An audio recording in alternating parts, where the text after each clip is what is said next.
Good evening and welcome, or good afternoon. Good evening in Queensland, where I am at the moment, but good afternoon if you're in Darwin or in Perth or in anywhere in the western half of the country. My name is Dante St James. I'm going to be taking you through this particular webinar tonight, which is all about writing anything in less than an hour. So it sounds like a miracle to be able to do this kind of thing. And yes, I've had quite a few years experience at writing this. But with this formula I'm going to give you tonight, it's going to give you the option to be able to write about almost anything you like. If blogging has been a bugbear for you, you haven't been able to get into it, you haven't been able to master it, well, this is pretty much what's going to do it for you. This will allow you to be able to do, I guess, it'll allow systemize your writing to such a point that you'll be able to go well beyond just simply writing a blog and be able to syndicate it as well. I've got the chat open, so I'll be able to see what you're writing. I just saw a message from Sharon come through.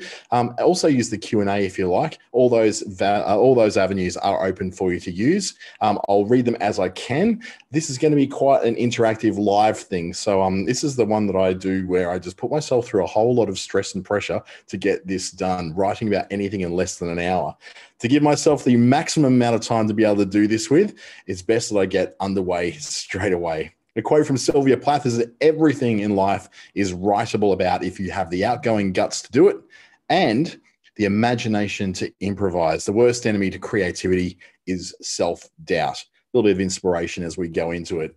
This is brought to you by Business Station and the Australian Small Business Advisory Services Digital Solutions Program, as brought to you by the Australian Government. It's presented in Western Australia by Business Station, by Regional Development Australia, Brisbane in Queensland, and Treaty Business Consulting in the Northern Territory. To find out more about the program and even going for a one-to-one consultation, just pop into businessstation.com.au, which is likely where you actually booked this particular webinar. You can watch this again later on YouTube. I'll be loading it up probably in about 2 hours' time to my particular channel on YouTube, and Business Station should have it on their channel sort of around about middle of tomorrow as well. A bit about me, if you'd not come across me before, I've educated originally in medicine, long story, won't go into it, at the Western Sydney University. Also been educated through the University of New South Wales in their business school with marketing and also with business information systems, which I also happened to do my master's through, which was a very interesting experience. Ever really wanted to do a master's, I would say, hey, feel free to do it. It's a lot of fun doing it. It's also really hard work. So if you ever feel like doing a master's, I'd say do it. It's a great experience. I've also studied with the Chartered Institute of Marketing in TAFE, New South Wales. Facebook have certified me and accredited me for being a lead trainer, a digital marketing associate, planner, buyer, creative strategist, and creative scientist. Sounds like big, big things, don't they? And I've done a lot of work with the following programs down the bottom: Google's Digital Springboard and this the government's programs, Be Connected, ASBAS Digital Solutions, and the new business assistance with new enterprise incentive scheme. There's so many acronyms in there. Let's get on with it. Who is this for tonight? It's for the busy person, the person who just doesn't think they're going to be able to blog. This method is fast. It's really seriously fast, and you'll see how fast that can be when I do it live a little bit later on. It's also for the overthinker. You already know if that's you. The beginner, you probably know if that's you as well. You may not even know what the blog is. Basically, it's just in like really, really short terms. It's an article that goes on your website or somewhere else as well. What we're going to cover is what blogging is and why you should actually bother with it. We're going to look at some of the myths around it, including the SEO and the great lie of what we call the tortured writer. And we'll be also syndicating your blog to other places as well towards the end. But in the middle of all this, I'm going to write a live blog on one of your topics, and I might even be able to fit in two. This is how you'll be able to see how quickly this kind of thing can get going. So why blogging? Well, blogging shows your expertise. It helps you to write the stuff you know, even if that stuff may seem boring to you. It may seem boring to you, but the stuff that you do could be absolutely fascinating to someone else. I do digital marketing. Seriously, it's the most boring thing ever. It's all stats and figures and playing with Canva. Okay, the Canva bit's kind of fun, but it's one of the least interesting things I could be doing in the world. I'm not saving the world. I'm not, a vet. I'm not building houses. I'm not making incredible, scented candles and wax melts. I'm just teaching people how to use Facebook, essentially. It's boring to me, but it's of use to other people. And that's what the key is. You may be doing something that's of incredible use to other people. It also helps you attract searches in Google. And this is where it becomes really a big money spinner for you. Because when you base what you're writing about on what people are searching for, you've got people constantly coming through to you for that thing that you, number one, know lots about. And number two, is something that people are searching for in abundance. And then after you're done with that, you get to, don't just stop at the blog, then syndicate it out to different places like Medium, places like, well, there's all sorts of places. You can send it off to LinkedIn. You can send it off to Facebook. There's all sorts of places where you can then publish your blog to get a little bit more coverage. And that's what we'll cover towards the end. So when it comes to blogging, the process of blogging, number one, choose your topic. Base this on research, not just on what you feel like. Sure, there's an element which you have to go with, which is working with the stuff that you are an expert at, things that you understand, things that you are, I guess, you've got expertise in, let's put it that way. But there's also the fact that you need to base it on something more than just what you know. You've also got to do the whole idea of what people are actually looking for. So there could be like a bunch of things that I do, but I can tell you now that nobody who's looking for what I'm doing is looking for instructions on how to manage my time between working in a hotel lobby earlier today and working in a motel tonight. Like that's not something that's worth blogging about. But what is worth blogging about is the processes I go through, the systems I go through, the successes I've had, and how you can systemize your stuff through those successes as well.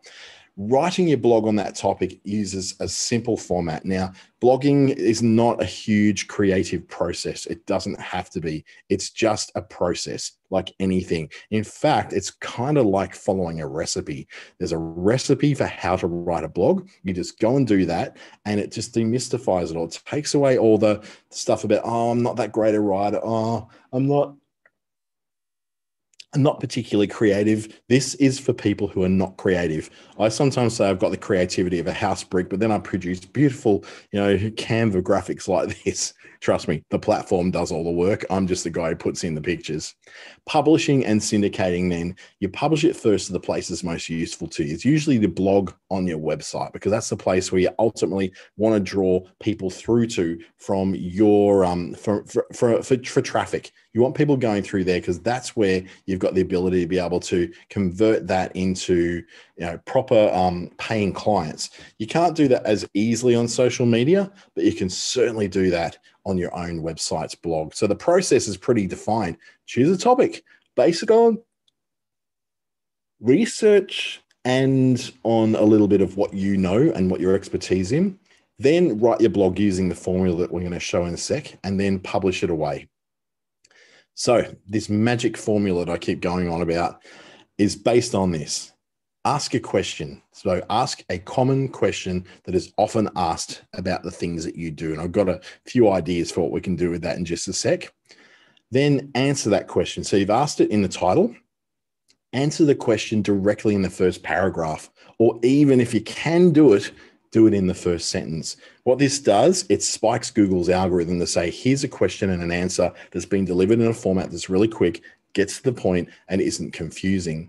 And then you go forward to explain that answer further. And Google likes that, and people like that. You're not just going, here's the question, here's the answer. You go, here's the question, here's the answer, and here's why this is the answer.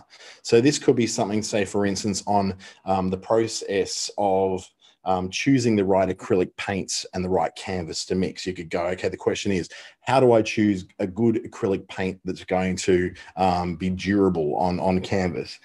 And you can answer that question by going, okay, you go to the shop and you basically spend this much money and buy this brand. Then you explain it out by saying, well, you would use this brand simply because they have this particular substance in there that helps those colors stick for longer. So you're not so much going to worry about things fading so quickly. Now, regular web pages work like this too. It's not just about blogs, it's about regular web pages as well. What you can do is put in the top 10 things that clients or customers ask you. That is going to give you the 10 next blog posts you're going to have. The top 10 things that clients or customers are already asking you. There's 10 blog entries straight off the bat. So you just write those down, and that will be the first 10 you're going to write. Then there is the other top 10, which is the top 10 things that you wish people would ask for you. So the things that you often have to answer all the time, you feel stupid having to answer all the time, but you have to answer it all the same. This is giving you a chance then to do, I guess, a little bit of preparation or a little bit of selling as well. So you're not just doing it in such a way that people are going, oh, this is just a sales story. What it is you saying, here's what I want to put out there, as well as what people are already asking. And by following that same formula, ask the question in the title, answer the question directly in the first paragraph or first sentence, and then finally in the bottom, that's when you explain out what your answer is going to be. So you can use that exact same formula through pages, through blogs, through lists, through all sorts of stuff that helps you to write just that little bit easier. So there are a few little caveats I want to put in place. And by caveats, I mean little things to think about before you actually go forth and conquer the blog. The blog is not about you. It may think it is because it's on your website, but it's not actually about you. You need to aim your language at what's in it for them, what's in it for your customer, rather than here's a bit more about me. So instead of writing it all about, here's my great product, here's my great services, buy, you're going, here's a problem that you have, and here's how I answer that problem. Consider your tone. Are you writing it for younger people, older people, people with English as a second language?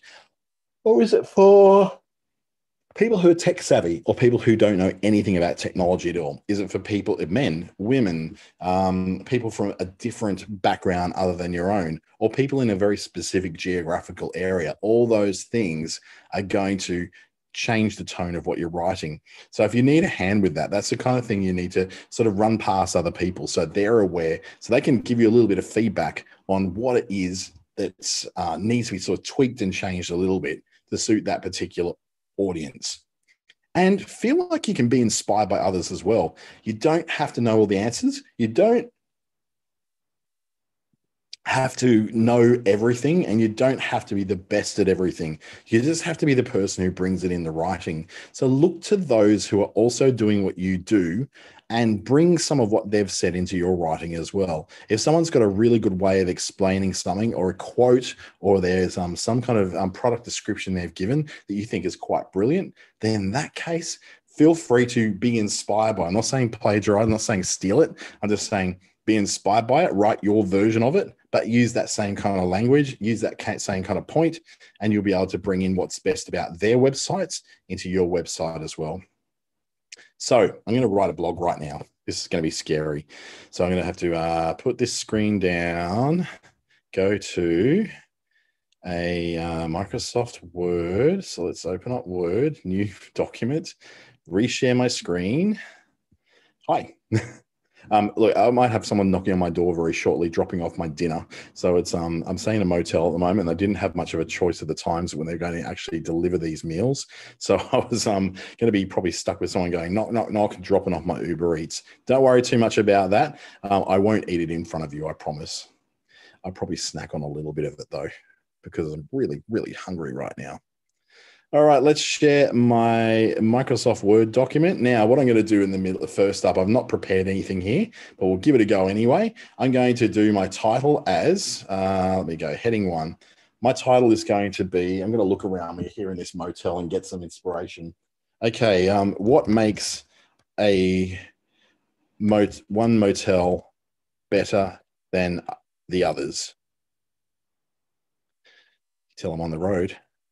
So if I have that as my question, then I need to answer that straight away. So I can go in what I call groups of 3. So 3 points I'm going to explain and go further into. So I'm going to go, okay, the thing that I've found in all my travels around Australia is that motels are not just motels. They vary widely from one to the next, and have very different levels of features and service. Where I have found that motels differ the most is, and now I'm going to do my points. So my dot points are going to be firstly, the quality of the bedding, access to Wi-Fi and TV. I'll just go access to Wi-Fi. And the third one would be in-room dining and on-site restaurants. So I've done basically the answer, what I've said. What makes one motel better than the other? Well, I said they're very widely. What I've found that motels differ most is these areas. So this is what kind of separates one motel from the next. So what I'm going to do now is explain my answer. So I'm going to go the quality of the bedding, and that's going to become my subheading. So heading number 2, I'm going to go, right, I have stayed in 3 motels in the past 2 weeks, and each one varied wildly from the other when it came to the quality. My typing, what's going on? I need to learn how to touch type properly, of the bedding and the night's sleep I was able to get.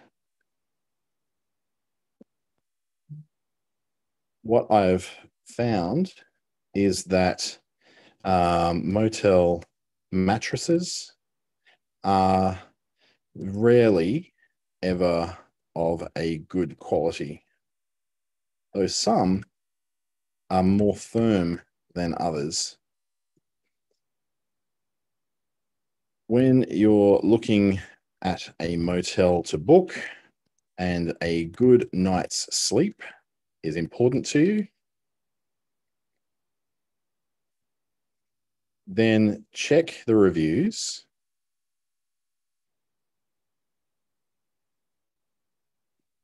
and TripAdvisor to make sure that you're getting what you need. So I'm going to add in a little bit more detail here and just go, for example, I ignored the ratings on TripAdvisor for the hotel, or the motel, sorry, that I stayed in last night in Cairns. I won't name it, but I will say that the mattress was way too soft to be supportive enough for a good night's sleep. That really changed the way my day went today.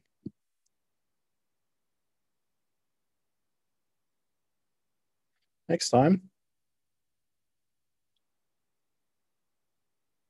I'll read the reviews. Okay, so now I'm going to do the same thing. I'm just going to copy my format here for point number 2, which is access to Wi-Fi. So access to Wi-Fi then becomes my second topic. This is vital when you're on the road for work. In fact, I've found that this is one of the things that motels do quite well. As they are generally smaller than hotels, they are not sharing an internet connection with quite as many people. So they are able to share their Wi-Fi to a smaller group who then get a bigger share each of the bandwidth.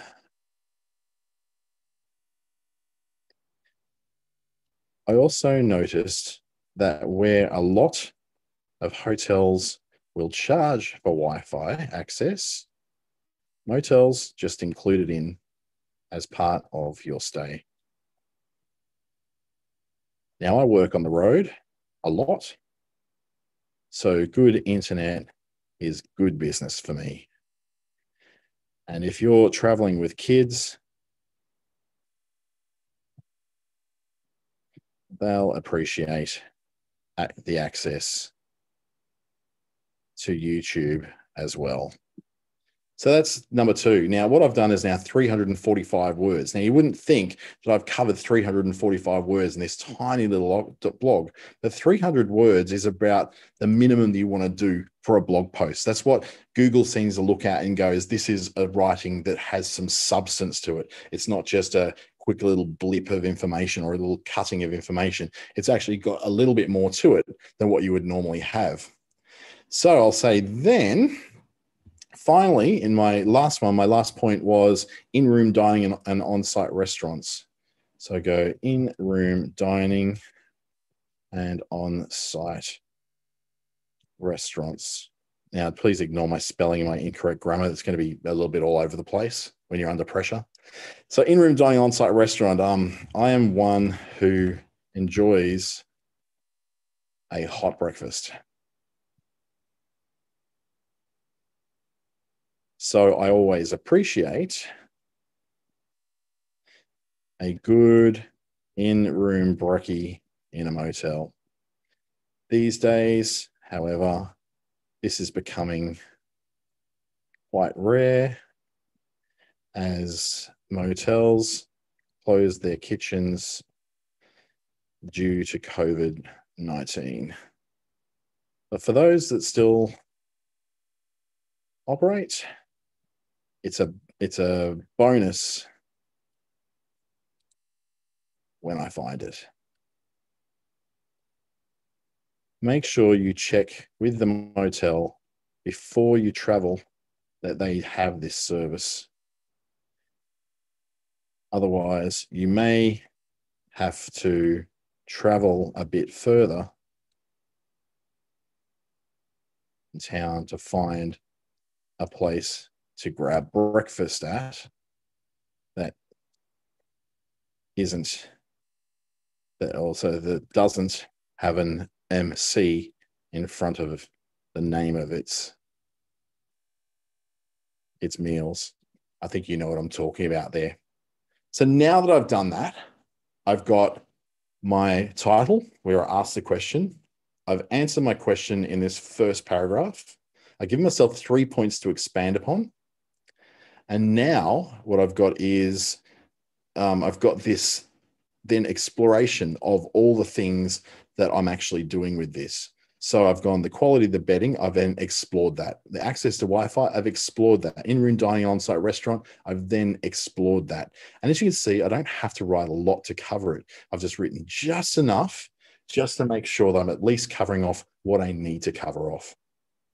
Now, a good thing to do at the end is to close it all off. So you can close it all off with something like, how do you choose a better motel? So I'll make that a subheading again. By doing your research and reading the reviews, you'll have a better stay with less nasty surprises, and you'll get a better night's sleep. Now, if you're writing this from a sales point of view where you're actually selling motel rooms, I suppose, you could add then what is a call to action at the bottom, which could be for more information on how we help business travelers to select better accommodation, phone, or I can just say email probably in this day and age, can't I? Dante@clickstarter.com.au. So therefore, I just wasn't really thinking of writing an article about motels, but in, how long was that? About 10 minutes, I was able to write something which I know quite a lot about because I stay in a lot of motels.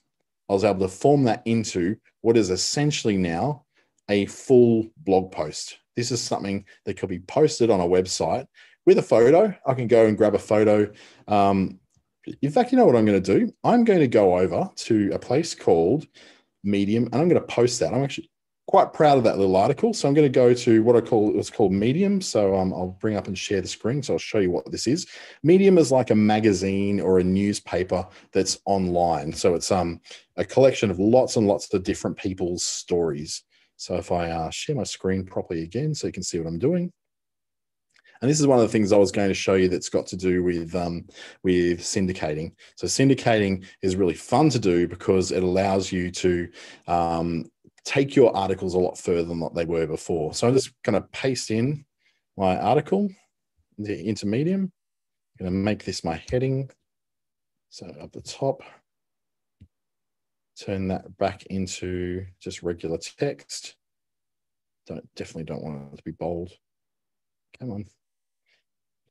So it's now laid everything out for me. Now what I can do is just go and pick some pictures. So go image. I can pick, I need to pick something that's going to work. I might have to get something from Unsplash. Unsplash is a great service, by the way, for getting really beautiful images. So let's see what I can find in here.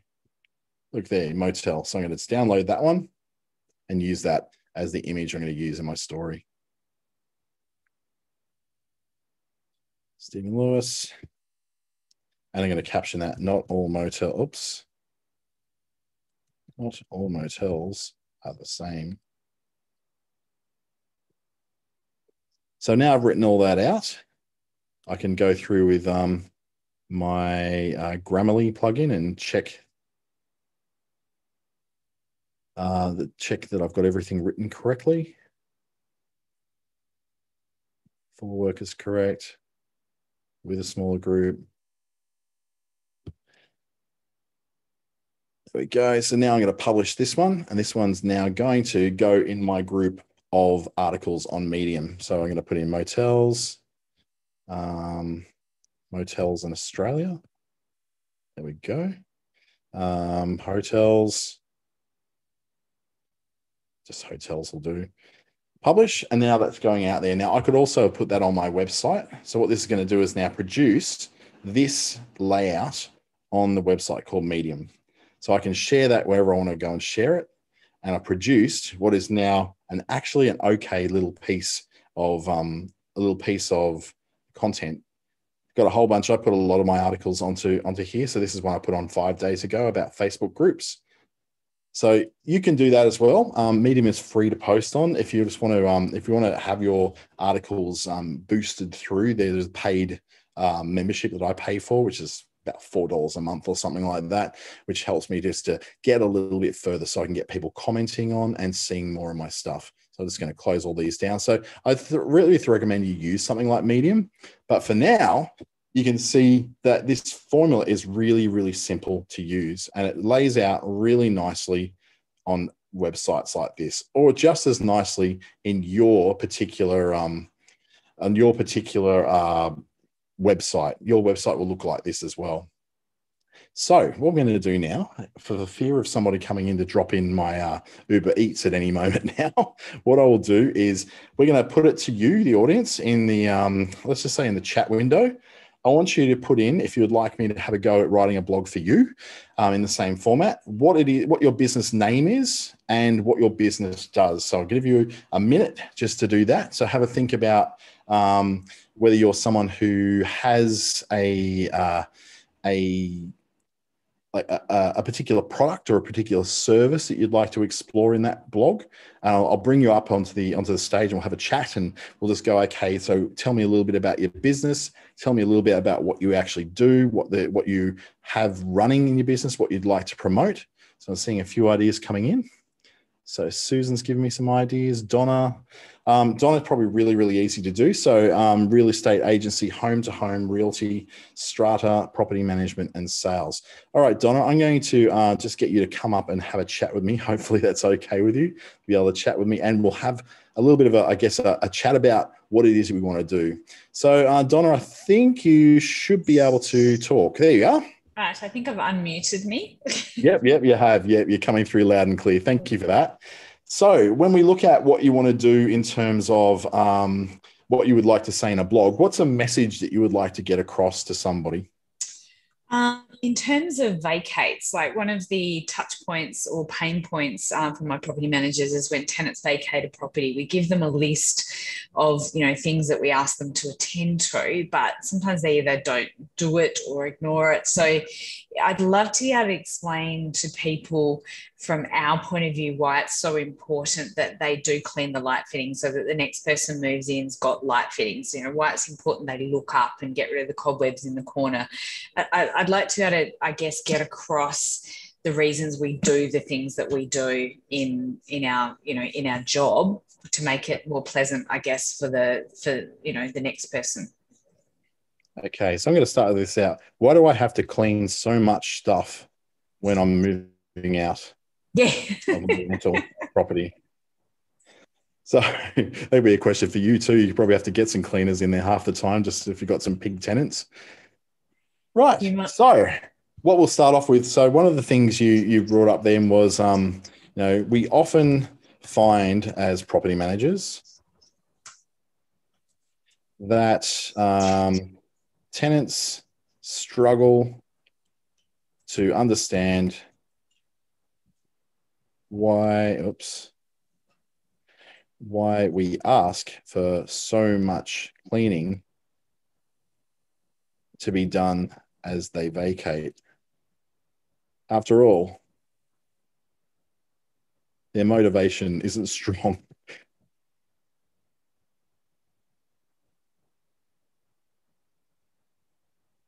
The top reasons why we require a thorough clean on the way out are, so we'll go number one. So from what you were telling me, we want the next tenant to have a great first impression of their new home too. And the standard to which to keep it for themselves. Yeah. We recommend you clean regularly so it isn't a huge hassle at the end. And third one would be that we know that you want to get your bond back. Yeah. Everyone wants their bond back, don't they? Just one sec. Just checking where my where Min is on his motorcycle, on his way to drop off my food. Good, I'm still safe. All right, I've got time. So the next part is we now explain that. So we're going to have now these answers here are pretty long, so they might be a little bit hard to sort of go on just on their own. So we might just condense those down a bit for the headings and go. We want the next tenant to have the next tenant deserves a clean home. So make that into a heading 2, and we're going to start.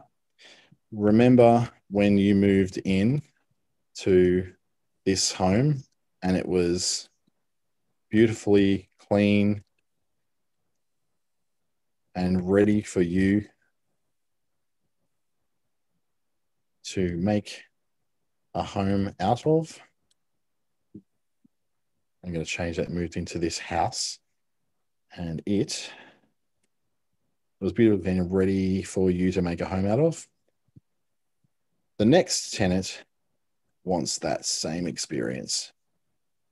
They want to walk in and know that everything is ready for them to live their best life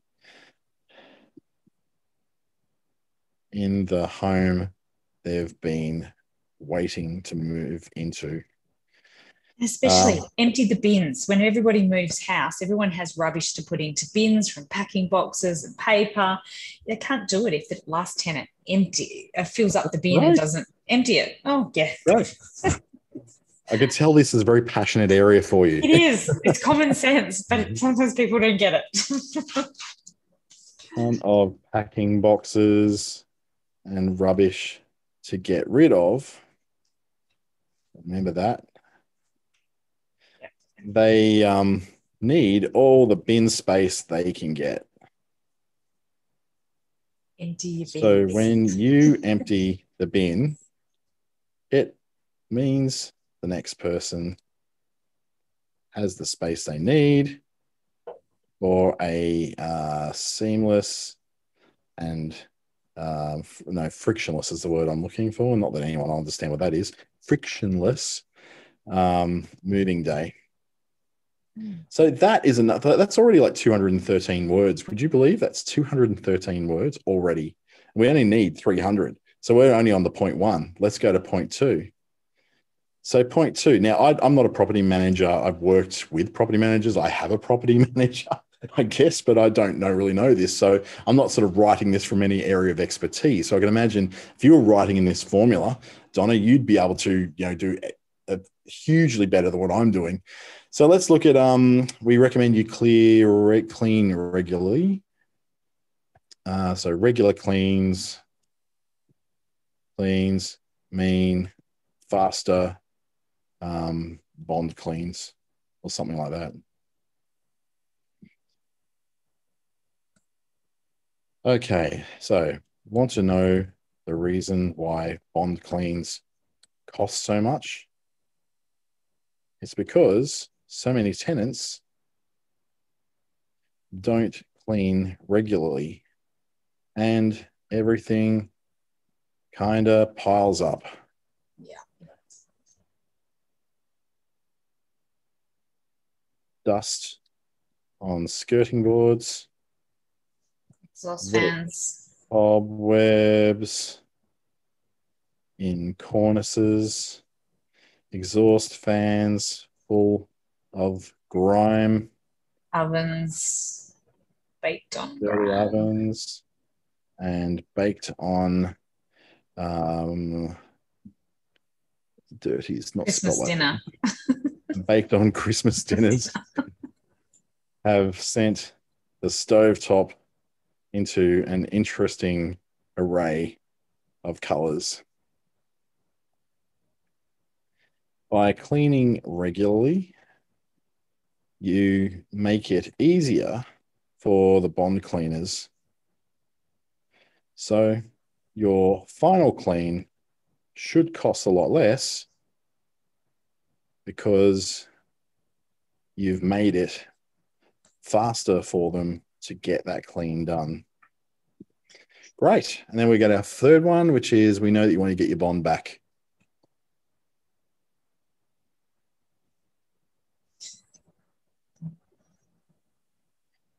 And it's simple because they just have to refer back to the ingoing property condition report to know what's expected. If they can find it. We can provide another copy. That's it. Well, you guys have got a copy in there. So you're getting your bond back. So everyone wants their full bond back.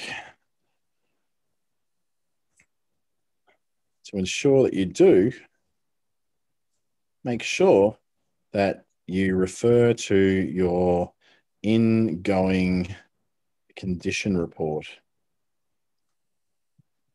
It will show everything that was either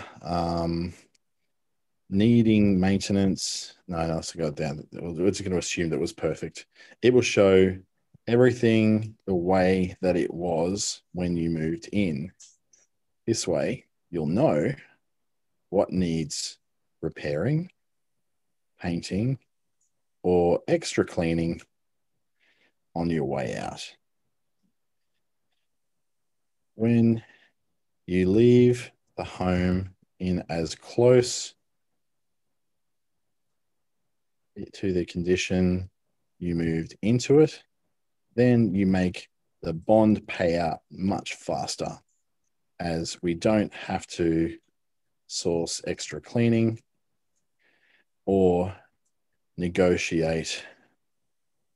No, we're not negotiating with terrorists to source extra cleaning from elsewhere. So then at the end of it, we can say something like, better tenants are better people. When you think like the person who is moving in next, it makes you a better tenant and a better human being. After all, No one likes to live in someone else's mess. There we go. You got a blog post. Awesome. Can we use it? Yeah, you can say that if you want. I can send it off to you. Let me save it and I'll send it to you. I've got your email address here somewhere. So I'll put Donna's blog post. Bang. That's what was 10 minutes again, I guess. You make it look easy. See, and that's the sure, like I've done lots and lots of writing, so for me this is not a very difficult thing to do, but the point is it's still following that same exact process. So I'll just stop that screen share and go back. No, I don't want to end all of that. I just want to go back to my original share. Where are you? Share video, share screen. Here we go. It is this one. I'm usually so organized with these things. There we go. So Min's about to turn up to my door. So what I'm going to do is I want everybody, if they can, to open up Word or something like that in their particular browser or their particular computer. And I want you to type in 3 questions that you could get answered, that you want answered in your blog. So if you've got things that you want to answer in your blog, like just think of the questions you want to ask as those leading questions. And I'll just grab this food from Min. I won't be a second. All right. Now let's see. Get some people to raise their hands if they've got some ideas they want to run through as some ideas of how to write some of this stuff. So let's see who's raising their hand. We've got Susan. Susan's saying, sure, they'll put the bin out on their last day, so it's emptied. Hopefully that will be the day that people actually, that the rubbish actually comes. Now, let's see who's got their hand raised. Donna, did you have some ideas you wanted to run through?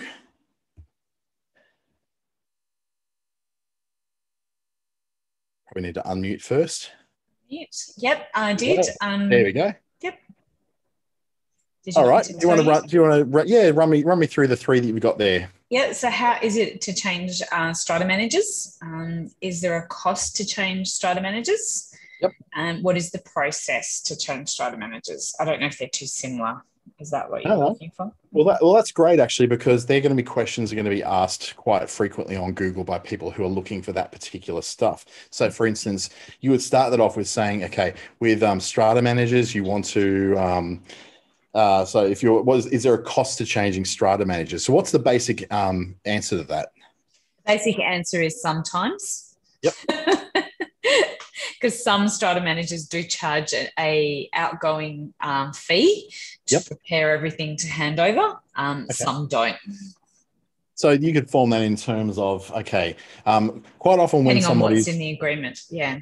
Yeah. So you follow exactly the same thing. So what you do to get yourself a really good set of those kind of questions to be asking in your blog, just go for that top 10. So if you look for your top 10, which is the top 10 things that people would ask you. So as from the strata point of view, from the tenant point of view, from the property management point of view, because you do multiple things, you've got multiple things you can look at. So if you look at that, say, for instance, okay, the top 10 things that people who are wanting to rent ask, the top 10 things that landlords ask, the top 10 things that someone looking for strata management asks, and the top 10 things that people who have got strata management and are looking to change would ask. That's 40 blog posts straight off the bat that you can write using that same formula. So remembering that we're just simply asking a question at the top, answering the question in that first paragraph, and then we're moving on to explain those steps. So it's almost exactly the same thing we did when we were in high school and we were writing essays. It's like an essay format. Answer the question, back it up and explain your answers, and then have a conclusion at the end, which takes into account the explanations you just got and repeats what your answer was. So let's see if anyone else just use a raise hand, or if you can drop something into the chat. I know that Sharon was going to have it. She's had a lot of messages, but cannot use her microphone at the moment. Thanks, Donna. I'm just going to put you back to sleep. There we go. Thank you for taking part. I know this is like quite a few familiar faces and familiar names I can see on the list tonight. So I would really love it if I could, and she's going to hate me for asking this, But Narita, who I know from Darwin, I'm going to just put you on to ask if there's 3 things that you came up with as ideas for your blog post, Narita. I hate you, Dante.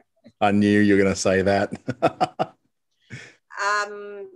It's very interesting. I was actually reading through a list that I've been developing for blog posts. So I've got the team's top 5 favourite cafes in Darwin. Yep. Actually, probably a good idea if you give us a bit of a rundown of what it is your business does. Yes, probably. I know, but the audience probably doesn't know. Hi all, I'm Narita and I own a walking tour business in Darwin, Northern Territory. So we focus around the city and Botanic Gardens. And our byline is walk with the locals. So all our guides have lived in the city for at least 5 years. So I like the idea of the team's top 5 favourite cafes or coffee locations. That's a great idea. That's a great idea. So what is the question you would ask in the heading for that? Yeah, it's asking the question. I can think of a bit of a cynical response. So you don't think we're cultured in Darwin, eh? Yeah, you can go that. Yeah. So you can go, so Susan's got an idea, which is where do Darwinians drink coffee? I would say then where our team loves to grab a coffee. Where does our team love to grab a coffee? Or where do we think are the best places to grab a coffee in Darwin? Yeah.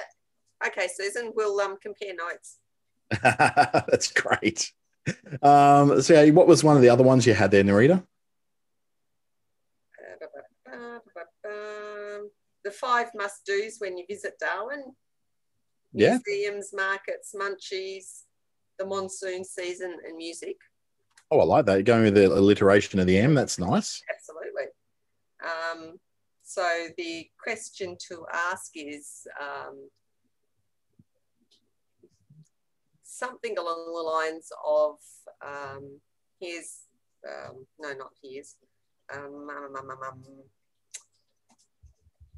what are 5 things you can do in Darwin when you are time poor? Yeah. Or when you're in a hurry.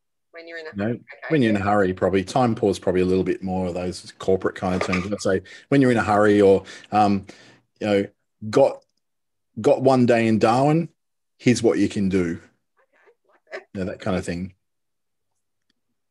And 5 totally cool things to do in Darwin in a day. That's a really good one that came up with Susan too. Susan needs to be your new copywriter, I think. I think so. She's come up with some great ideas. So the answers of those are really, really simple because instead of in that set of 3, you may have a set of 5 or a set of 10. And that with that formula, with those, I've used just blocks of 3 because they're kind of like 3 is a very, very nice, neat number. So you can go, okay, I can prove my point with my answer with 1 point. I can prove it with 2 points, but if I prove it with 3, it's pretty convincing. But if you're going for something more like a list, like a top 10 things of, or a things to do in, then you can go as long as you like. I'd usually find that no more than about 10 things is usually what's comfortable for reading. And it's certainly transfers well to other places as well. So it'll go on to things like Facebook quite easily without going over the character count. It'll go on to things like, LinkedIn, not so much because LinkedIn has got an article section. So you can actually put things in full format for as long as you like in an article. And then Medium is pretty much the same. You can go for as long as you possibly can. So thank you very much for that, Narita. I appreciate you taking part. I know I kind of called you up there without any warning, but you had to know that when I was saying I'm going to ask someone she's going to hate me, that it was going to be you, right? Yes, I did. Oh, she did. And the husband probably was shaking his head going at the same time. Dale, it's going to be you. It's going to be you. It's definitely going to be you. So what I'm going to look at in this last sort of closing 8 minutes, gosh, that's gone really quickly. Hey, we said we're going to write a blog post in an hour. We wrote 2 and came up with several ideas for others. So this is unequivocal proof that this particular formula is a killer formula for writing your blogs. So when it comes to syndication, I like to publish my blog in lots of places, more than just one place, not just on my website, but in other places. So it could be, I like to go Medium because it gets my name out there.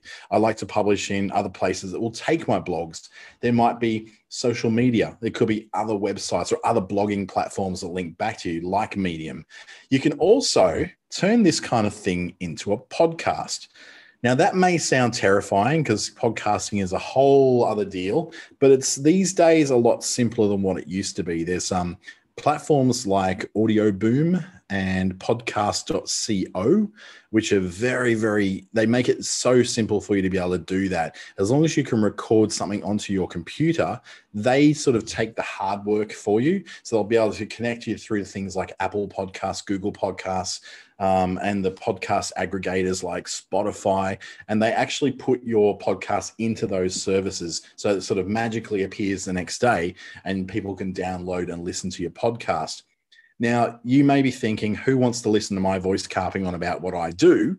For me, a podcast has been essential for increasing my search engine performance. So my ranking is better because I've got more stuff in more places that are shareable.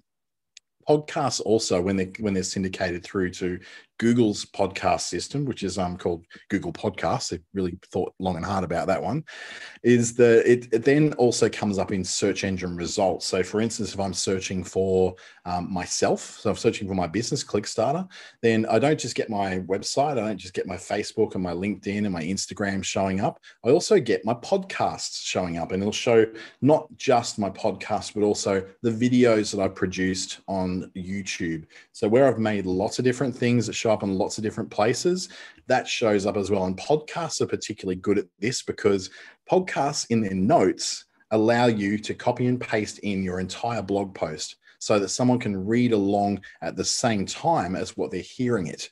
So that then gets it able to be duplicated into another place as well. And it allows you then, to get more out of your blog post. You can then break up pieces of your blog post into little social media graphics or social media posts where you have a graphic for each one of those points. And you just go, okay, what are the 10 points I can get out of this? Here's a graphic for this point. Here's a graphic for this point. And that gives you tons and tons of different stuff. We call that repurposing your blogs. Susan was asking what the podcast app was I mentioned. I use Audio Boom, so Audio BOOM. There's also podcasts.co. They're both quite inexpensive. Audio Boom for me is probably a little bit easier to use, but podcasts.co, so podcast.co, is also really, really simple to use, come to think of it. It does all the connections through to everything, and it's a little bit cheaper too. I think it works at about $4 or $5 a month US, so that it makes it a lot easier. There are other ways you can do these things cheaper and for free, but when it comes to podcasting, you want it to be somewhere where it can handle a lot of traffic in case that traffic happened. I didn't think it ever happened for me. And then one day I seemed to hit the jackpot and had over 2,000 downloads of my podcast on one episode. The biggest day I've ever had, but it was still something which I was glad I was on a decent platform that was able to handle that. Because if I had hosted that from my own web host, they would have probably cut me off because I used up too much. Now, one thing I do get asked is whether duplicate content gets punished by Google. So I'm saying syndicate it here, syndicate it there, put it everywhere. Everyone gets a blog. No, it doesn't. It doesn't get punished by Google. The only place you can't duplicate your content is on your own website. So for instance, if you've got a page that's got your top 10 list of places that you drink coffee in Darwin, and then you've got a blog post also in that same site, which is the top 10 places. If you've duplicated that content within your own site, that will be looked at poorly by Google. But if you've just gone to other places to put that content, there's absolutely nothing wrong. And in fact, Google looks at that as something which says, oh, you're everywhere where you need to be. You're making it easy for people to find you. We will actually now reward that. Podcasts, Susan's asking if the podcast will also be on your website, only if you know how to embed them. So for instance, I've got Audio Boom allows me to automate the posting of my podcast to my website on WordPress, but not all systems will allow you to do that, but Audio Boom does. It allows me to post it as a post going through to my website. So I've got to make sure that when I write my blog and then turn it into a podcast, that I name them slightly different and I start them off differently. So there's a difference because I don't want that stuff coming through as being duplicated on my own website. So the places to look at, you might be able to syndicate your stuff to. LinkedIn has articles, that's free with your LinkedIn membership. Medium, which we just looked at. Tumblr, which is like a micro-blogging service, which is quite good and free as well.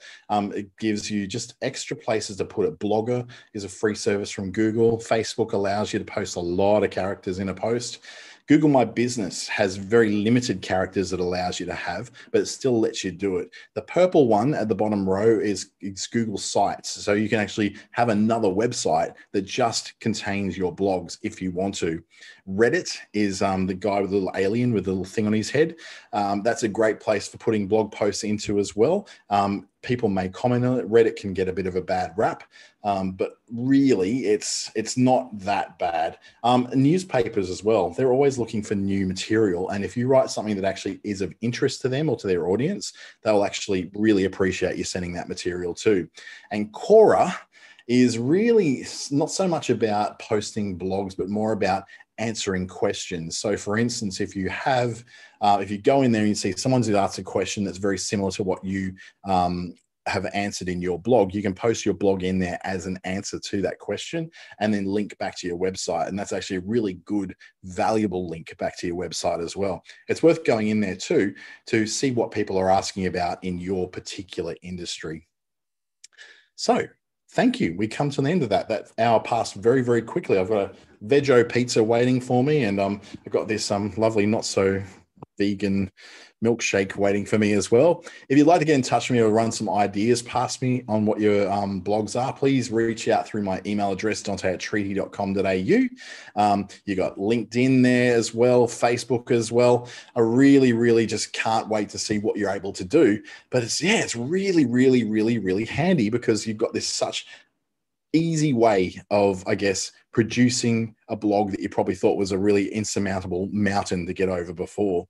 So again, reach out to me if you'd like to. And remember, this will be available again on Business Station's YouTube channel and my own as well. But Business Stations will be on there as well. That's coming up in, they'll have it on like tomorrow morning. They're pretty quick at getting it up there. So thank you again. Have an awesome night. I'm about to enjoy some pizza. So hopefully you've got something yummy for dinner as well. Thank you and good night.